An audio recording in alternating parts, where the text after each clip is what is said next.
بسم اللہ الرحمن الرحیم۔ پرانے وقتوں کی بات ہے، کسی ملک پر ایک بادشاہ حکومت کرتا تھا۔ اس کا نام ابراہیم تھا۔ اس کا ایک ہی بیٹا تھا۔ جب یہ بچہ پیدا ہوا تو بادشاہ کی خوشی کی انتہا نہ رہی۔ بادشاہ نے خواب میں دیکھا کہ وہ شہزادے کو اٹھا کر جنگل میں بھاگ رہا ہے اور ایک شیر اس کے پیچھے ہے۔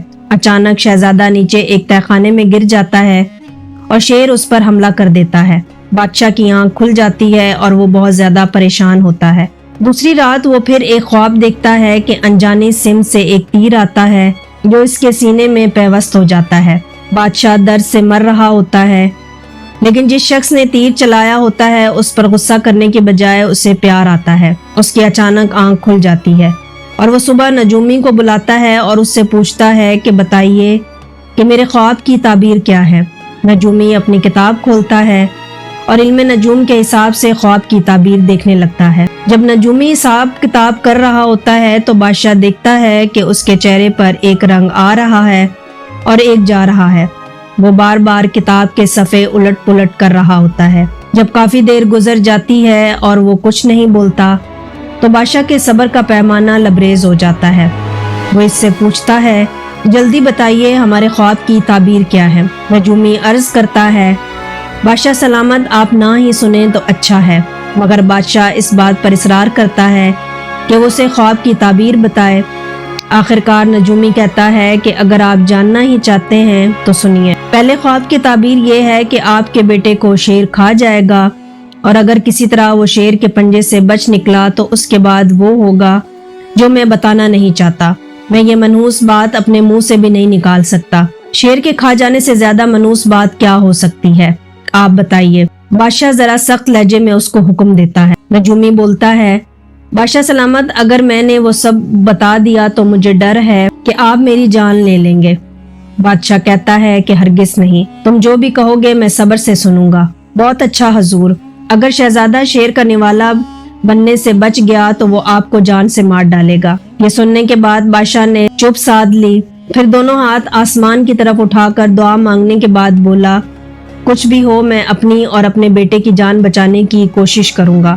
بادشاہ نے اس وقت اپنی بدنصیبی سے لڑنے کا فیصلہ کر لیا۔ اس نے محل سے کئی میل دور پہاڑ کی چوٹی پر ایک جگہ تلاش کی جہاں انسان اور حیوان کسی کا گزر نہ ہو۔ اس جگہ اس نے پہاڑ کے اندر ایک تہہ خانہ بنوایا۔ اس تہہ خانے کا ایک ہی دروازہ تھا۔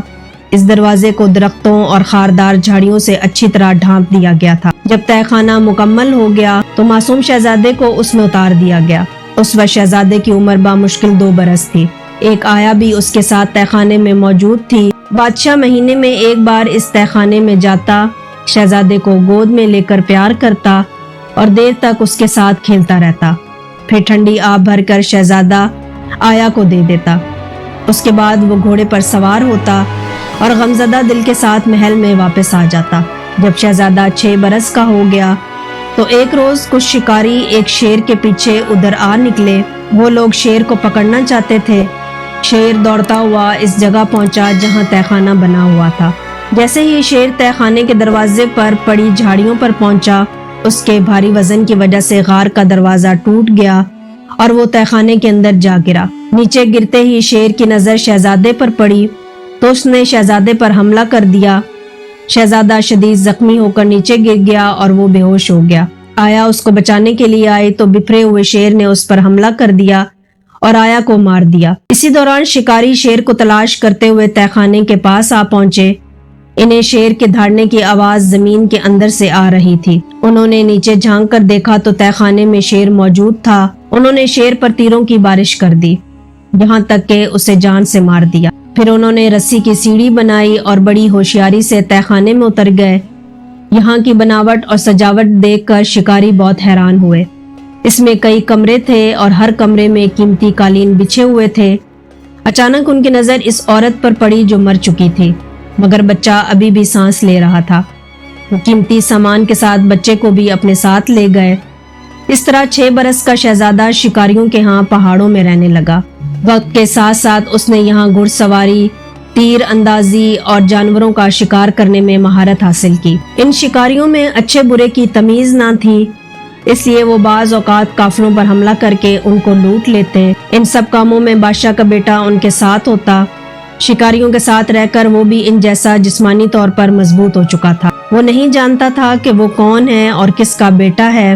वो शिकारियों में शिकारी और लुटेरों में लुटेरा था। एक रोज शाम के वक्त शहजादे और उसके साथियों ने एक काफिले पर हमला किया।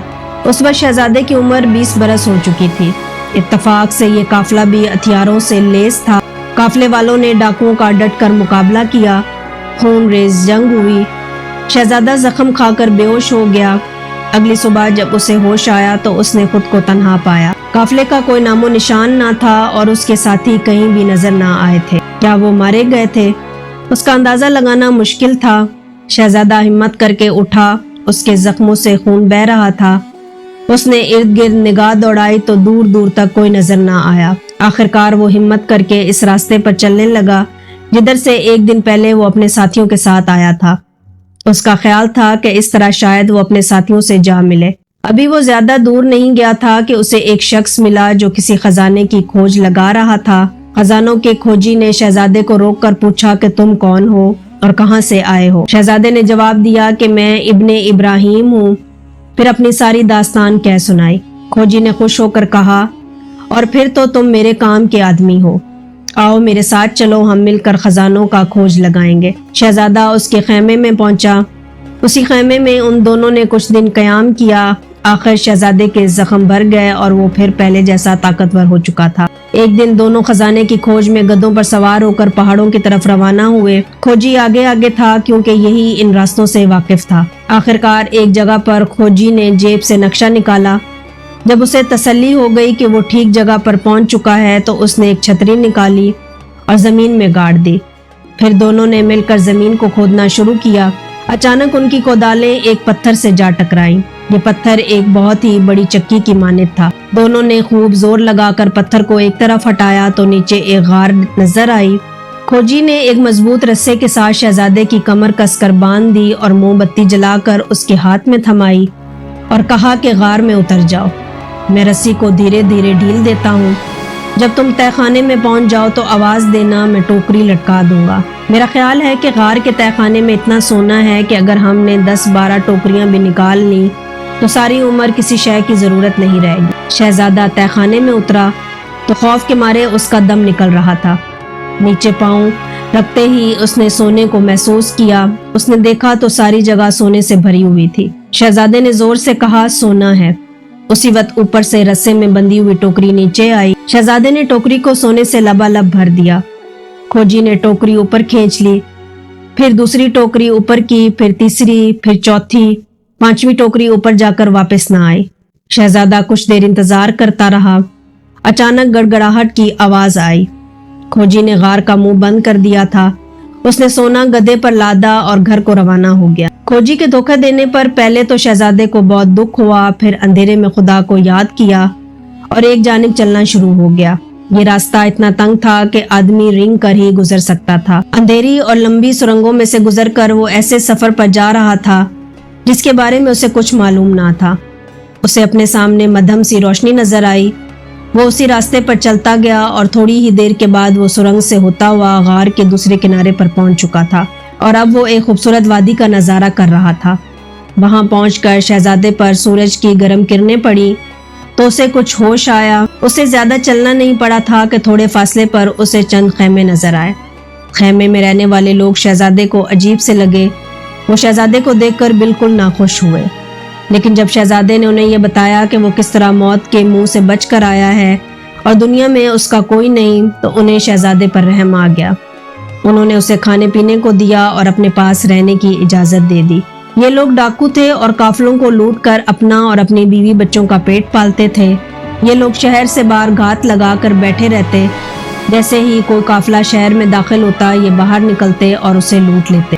ये शहर इब्राहिम बादशाह की सल्तनत नहीं था। शहजादा जल्द ही उनके साथ घुल मिल गया। कई हफ्ते गुजर गए। शहर के लोगों ने बादशाह से दरख्वास्त की कि हमें डाकू की लूट मार से बचाया जाए। शायद ही कोई काफिला होगा जो बगैर लूटे शहर में दाखिल होता होगा। सौदागरों ने कारोबार करना छोड़ दिया। बाजार खाली पड़े हैं। खाने की चीजों की कीमतें भी बढ़ गई हैं। बादशाह इब्राहिम को जब ये खबर मिली तो उसने डाकुओं से निपटने का फैसला किया और एक फौजी दस्ता लेकर शहर से रवाना हो गया। तकरीबन 15 मील का सफर तय करने के बाद फौज डाकुओं के सर पर जा पहुंची और अचानक उन पर हमला कर दिया। दोनों तरफ के आदमी बहादुरी से लड़े, लेकिन चूंकि डाकुओं की तादाद बहुत कम थी, शाम होने तक डाकुओं के बहुत से साथी मारे गए या कैदी बना लिए गए। शहजादे ने जब ये देखा कि उसके साथी बेबस हो रहे हैं तो चंद साथियों को लेकर पीछे हट गया और शाही फौज पर तीर बरसाने लगा। एक तीर बादशाह के सीने में जा लगा। शाही फौज जीत चुकी थी, इसलिए बादशाह ने जख्म की कोई परवाह ना की और शहर में वापस आ गया। वो बड़ी मुश्किल से घोड़े से उतरा, तबीबों को बुलाया गया, मगर सीने का जख्म इतना गहरा था कि बादशाह की जिंदगी की कोई उम्मीद ना रही। इसी हालत में कई दिन गुजर गए।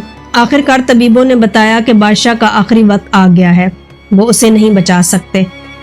उस मौके पर बादशाह ने अपने नजूमी को बुलवाया और कहा कि कई बरस गुजर गए, तुमने बताया था कि अगर मेरा बेटा शेर का लुकमा ना बना तो वो मुझे मार डालेगा। जी हाँ आलीजा, नजूमी ने जवाब दिया।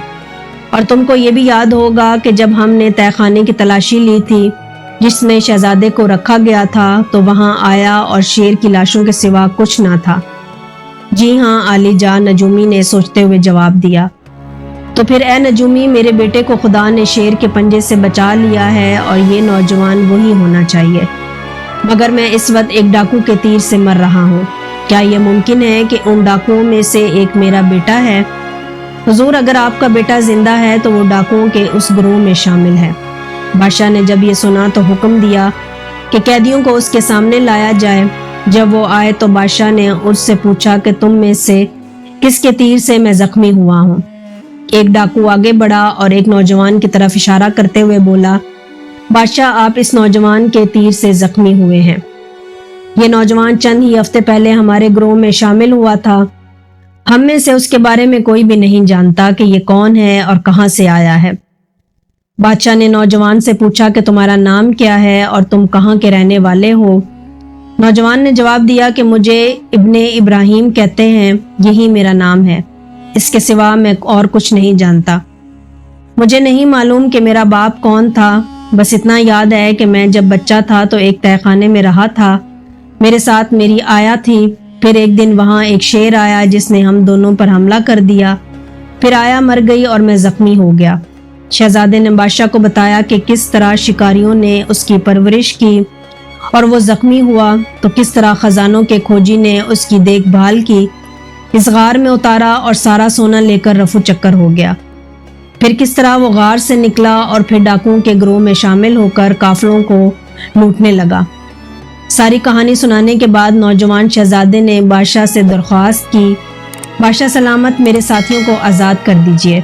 आप मेरे तीर से जख्मी हुए हैं, उनका कोई कसूर नहीं है। बादशाह की आंखों में आंसू थे और दर्द भरे लहजे से बादशाह ने कहा कि यही मेरा बेटा है। फिर बाकी कैदियों के बारे में हुक्म दिया कि अगर ये कसम खाएं कि आइंदा लूट मार नहीं करेंगे तो इन्हें आज़ाद कर दिया जाए।